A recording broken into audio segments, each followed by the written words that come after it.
very lovely evening. Welcome to Weekend Report from your darling station, Nigerian Television Authority, NTA Ilorin. I am Tijani Ajara. Let's take a look at the news highlights. House of Assembly of Kwara State advocates mass renovation of suburb roads to ease human and vehicular movement. Nigeria Governors Forum mourn victims of boat mishap in Niger State. On our discussion segment tonight, focus will be on rising cases of jungle justice, causes and effects and way out. Of course, news from the world of entertainment and sports will come afterward. Stay with us.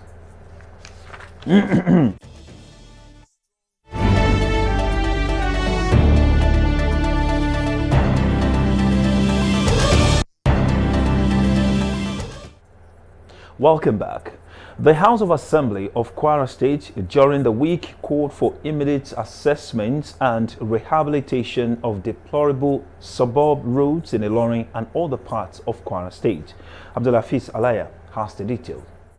Leading a debate on the need for urgent government intervention on suburb roads, Honorable Madinat Abdulrahim lamented the deplorable condition of some rural roads in the state.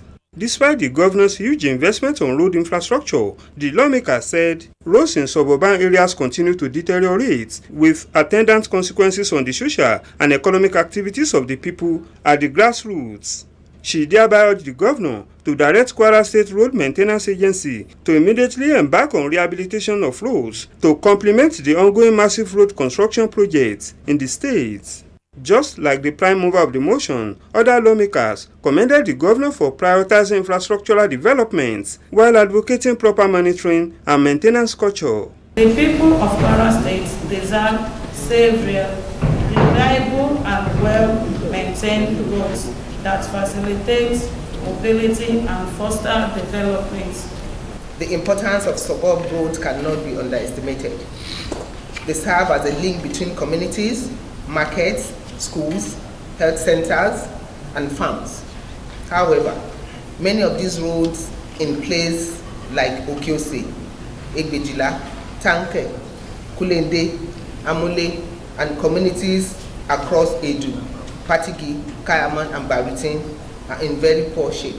Time to call on partners to immediately embark on the rescue mission by carrying out the rehabilitation and palliative repair on the roads for easy passage.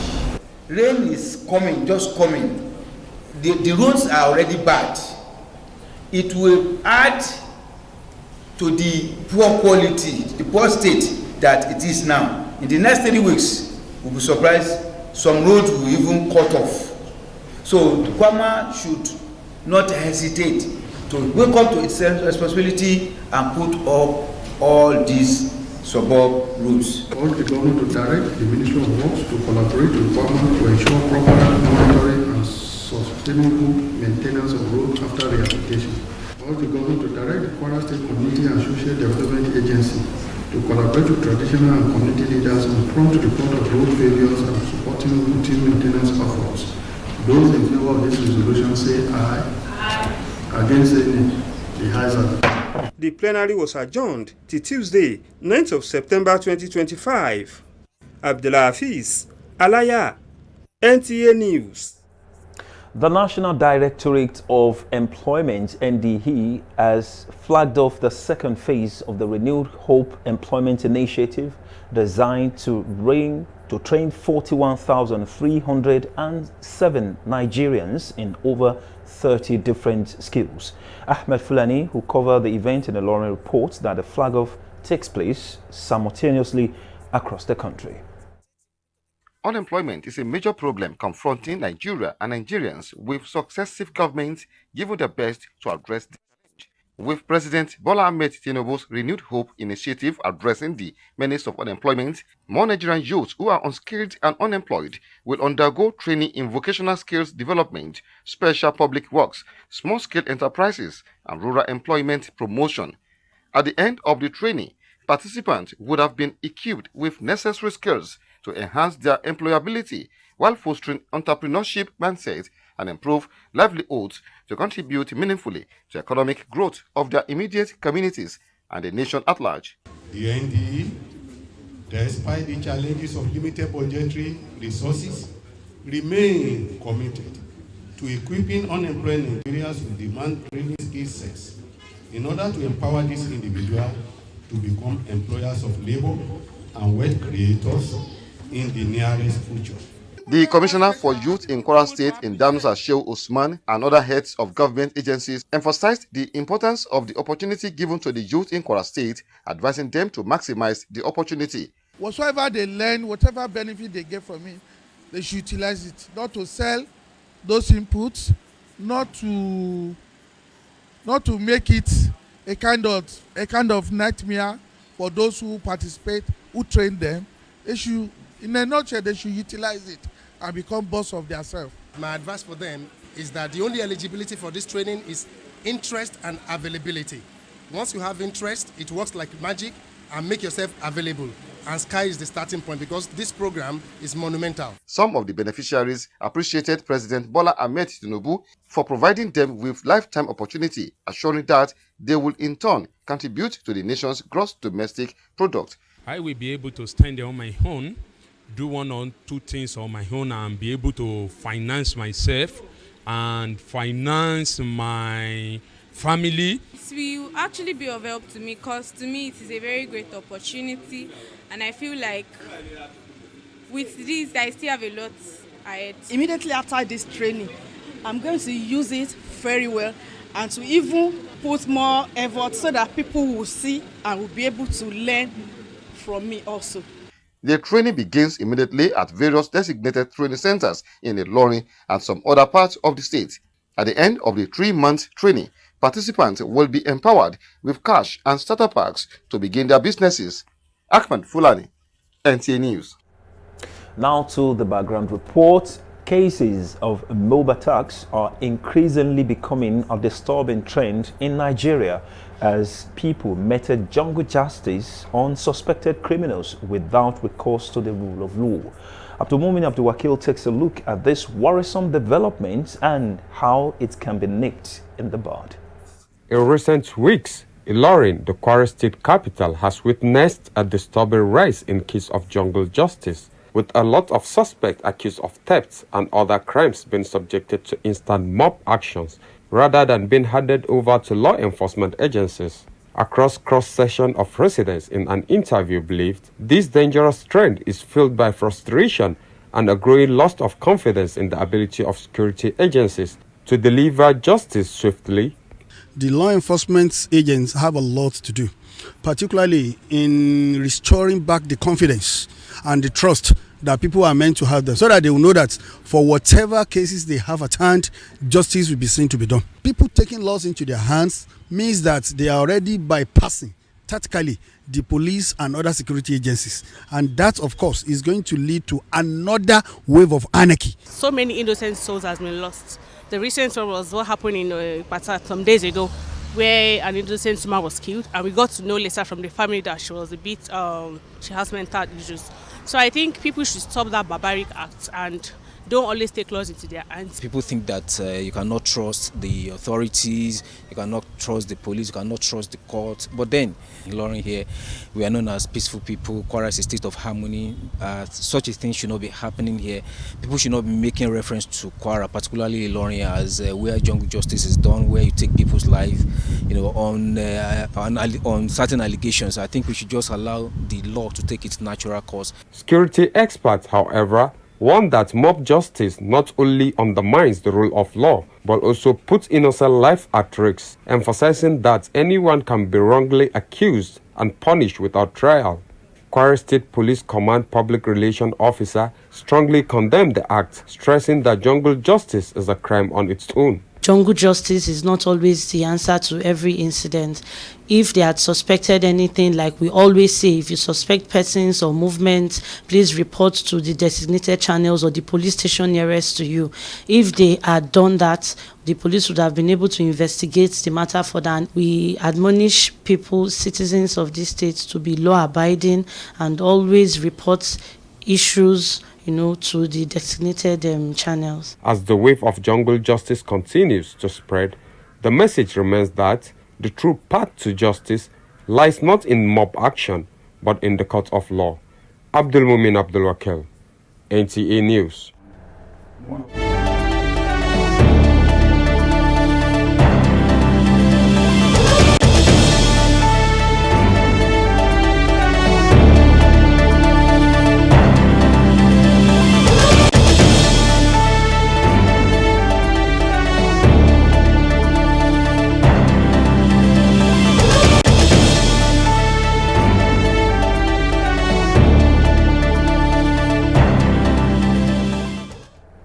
You're welcome back. This is Weekend Reports, and at this juncture, we are looking at jungle justice, causes, consequences, and way out. And tonight we have with us SP Ajayi Okasomi, retired senior consultant and former PPRO, Kwara State Command. Thank you for always honoring our call. Thank you very much. This is a very serious matter, jungle justice. It's everywhere. I think growing up as a child, I would say I have witnessed at least one in my so one way or the other, if you have not seen it, you would have heard about it. So at one point or the other, we have seen individuals being beaten, burnt, and sometimes killed by angry mob over a suspicion or accusation of wrongdoing. What could be responsible for this? Thank you. Actually, we are developing. We're developing. Nigeria is, coming up. Okay. And there are so many things that is not really going on the way it should go. Okay. Some of the things. Even as we develop, as we are growing. That's what I'm saying. As we are growing, okay, there are a lot of things that are yet to get to the standard where people say, "This are developed country." Okay. One of them is this issue of jungle justice you're talking about. There are so many reasons behind jungle justice. Number one is lack of confidence in the judicial system. Lack of confidence in the judicial let system. me underline it. In the judicial system. Okay. Lack of confidence in the ability of the Nigerian police to do justice. Okay. Third, illiteracy on the part of the civil populace. Then fourth is this issue of bigmanism. Bigmanism? Yes, I'll break it down. Okay.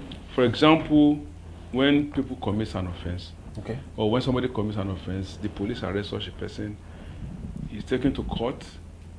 Before you know it, he's already back in the society. And by the time you ask questions, you say, one big man has come to the rescue of such individual. There was an issue when I was in Kogi State. A criminal, a murderer, was sentenced to life imprisonment in Kogi State, I think about 6-7 years ago, or no, about 10 years ago. When another government took over, he was given an amnesty. Somebody who had killed people, not one or two. He was given an amnesty, released, and he came back to the system and eventually killed a policewoman sergeant. He was rearrested, and that was when everybody said, this man was supposed to be in prison. Now said he was given an amnesty by the governor at that period. Now, if such a person, was caught again for a criminal act, what do you think the people would do? They will say if this man is taken to police or to court, he will be released.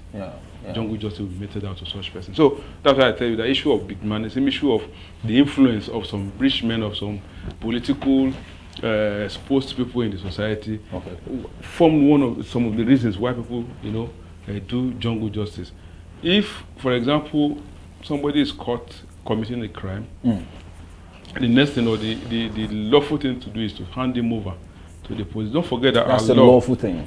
Our law does not perceive that somebody is guilty of an offense until he is taken to court and the court affirm that he has committed an offense or proven guilty of such offense. So in the process of being interrogated, being charged to court, is still as an accused or a suspected person. So there is no justification for anybody to take any action against such a person, or unless the person has been taken to court and the court has condemned him or has confirmed that he is actually a criminal. So all these things are part of the reason why you see people do jungle justice.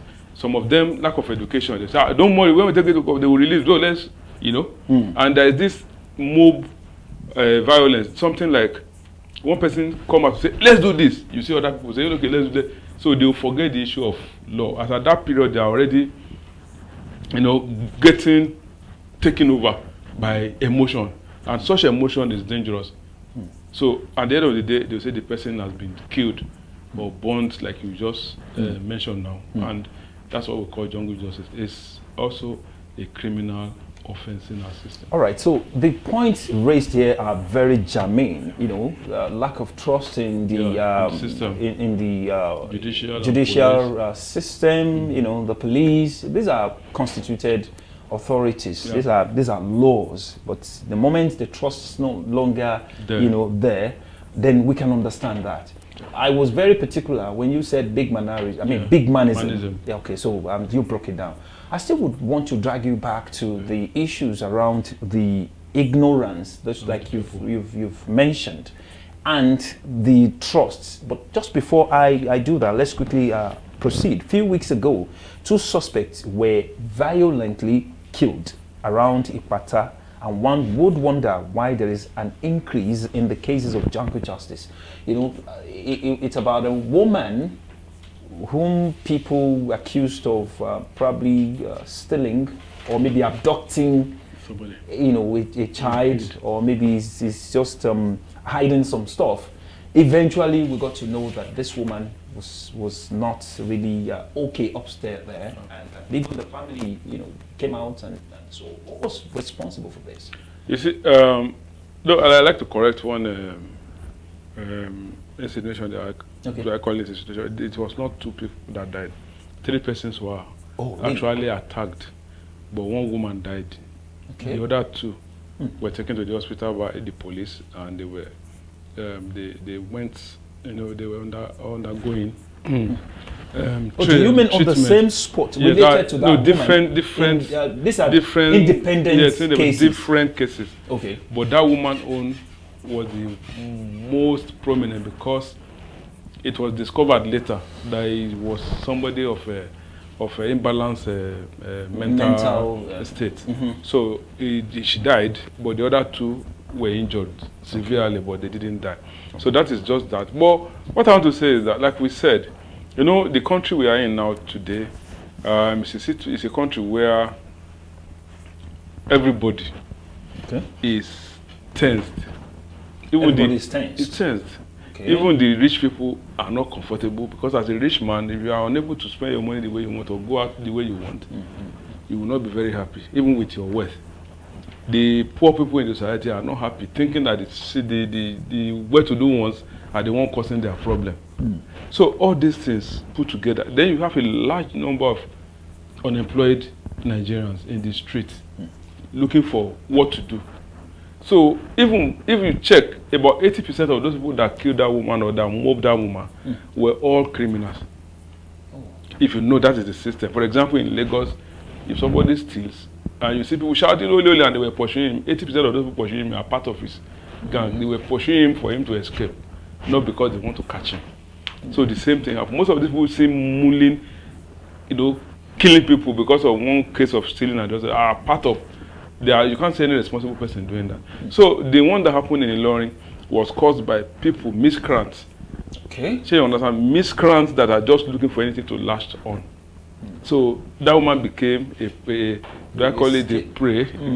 She became a scapegoat who just was found at that wrong place at the wrong time. So that's why they killed. I think some of the families of that woman came out to say they are they know that the woman is not mentally balanced. So the cause of that thing is just the fact that they are only, venting their anger, their frustration on that woman and other people. It could have been anybody. Okay. It could have been anybody. Not that they targeted that woman. They just find a way. That is a way of expressing their frustration. You said the situation in the country is tense. It's very, very tense. So It's are very, we very saying tense. So that we're sitting on the gunpowder? definitely we are doing that. But after saying, beyond that, we can say that the government is trying. The security agencies are trying, but what is happening today has made it very, very imperative for the for the government to do better than what they are doing. For the people to come out fiercer than what they do before in support of the security agency and the support of the government to see that this issue is that, because anybody, if any strange person just appears and somebody say, hey, kidnapper, before you know, because of what has been happening in the society, people will come, but before the person can explain himself, he will have been killed or anything that could have happened to him. So that's why I'm saying it as a result of the frustration of the people. The people are tense. The people are seriously in a situation where everybody is trying to protect himself, because sometimes people believe that the security agencies and even the government are not doing what they are expected to do to protect them. So you understand? So you can imagine where people are running away from their communities, running away because of some bandits, and because in a situation where we have government, where there is law. So it's not supposed to happen. So by the time we start hearing, it could be real, it could be imagined. But the fact is that they push it out there. And we are in a time of social media, in a time of digital, whatever. Any small thing that comes, whether real or unreal, people begin to share it, and people that are not even around will believe and take it hook, line, and sinker that this is what is happening in this society. So the government needs to up their ante when it comes to the issue of protecting lives and property. What are the likely effects of mob attacks on the people and the society? The effect is the long-term effect is that if it is not curbed now, people will believe that that is the right thing to do. You can say that again. Yes, people believe that that is the right thing to do, because when you look at our political system, our judicial system, our jurisprudence, the way the Nigerian law is structured, police will arrest, you will investigate. After investigation, you prosecute. That's where the police will stop. Whatever happens after that is left with the judiciary and whoever is in charge of that case. Then and you see, adjournment upon adjournment. Yes. And when you talk about adjournment upon adjournment, you cannot put 100% blame on the judiciary. Why? Because one, you discover that some places, you go to the prison, whether Mandala or Okepura, a room, a cell that is supposed to accommodate about 10 or 20%, you discover that about 100 and 200 people are staying in such room. A lot of cases for justices to deal with, and some of the cases are hardly prosecuted. Police sometimes will not come to give evidence. The judge cannot do anything. The next thing is what do I call it? Adjourn. Adjourn. By the time you begin to adjourn a case 1, 2, 3 times, the complainant of such cases will lose confidence in the judiciary. You understand? Or not to them, the dilemma the judicial system is, they just believe they are doing it deliberately. Unaware of what so the that's judicial what we call system justice delayed in some cases. And when justice is delayed, we believe that justice is denied. Because sometimes you get fed up and you say, you can imagine a case that was supposed to have been discharged within 3 months, 4 months, is taking 50. We can pick example from what happened in Nigeria over this case of Simon Ekpa. Within so many weeks or how many months the case has been jailed. Then you can imagine Kanu has been in prison for almost 10 years up to today. Nothing has been done. Up till today. Adjournment. So all these things are part of why this issue of jungle justice is getting deep-rooted in Nigeria. So we have to adjust our judicial system. Then the policing system too should be adjusted. They should give them all needed equipment to facilitate immediate dispensation of justice. Thank you so very much, Justice. SP Ajayi Okasomi, retired security consultant and former PPRO Kwara State, Kwara Police Command. Thank you so very much for lending your voice on the matter. You are watching Weekend Reports. We'll move on to other matters. The Nigeria Governors Forum (NGF) has expressed sadness over a boat mishap in Boku local government area of Niger State, with some 60 persons reported dead. The forum, in a statement signed by its chairman, Malam Abdurrahman Abdurrazak, expressed its deepest condolences to the people and government of Niger State. They commended the rescue operations immediately mounted by the administration of Governor Umar Bako, while wishing those who survived but are in critical conditions safe recovery. The forum also expressed concern at the rising incident of boat mishaps whose causes, including overcrowding, hold boats or night travel, saying the incidents were avoidable if everyone plays by the rule and respects the sanctity of the human life. NGF therefore called for strict adherence to the use of life jackets during water travel, especially now that federal government and state governments have repeatedly donated life jackets to save life. Now to entertainment. Temi Otedola, actress and daughter of billionaire businessman Femi Otedola, has released pictures of her wedding with Nigerian singer Oluwatosin Achibade, popularly known as Mr. Easy. Mutiat Olushola has details of this and more from the world of entertainment.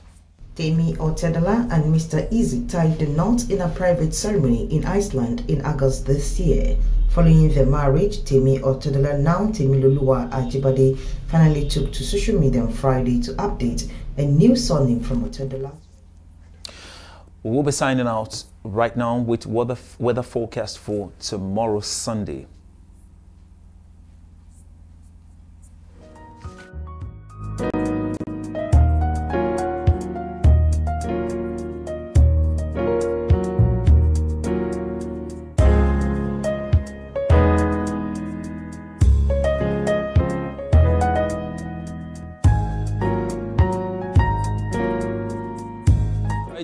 This is where we draw the curtain on today's edition of Weekend Report. Thanks for watching and do have a wonderful night rest. Good night.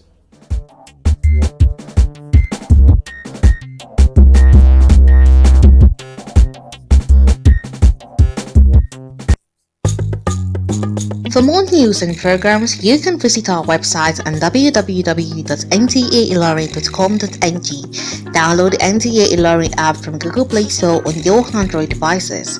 You can also watch our news on NTA Ilorin YouTube channel.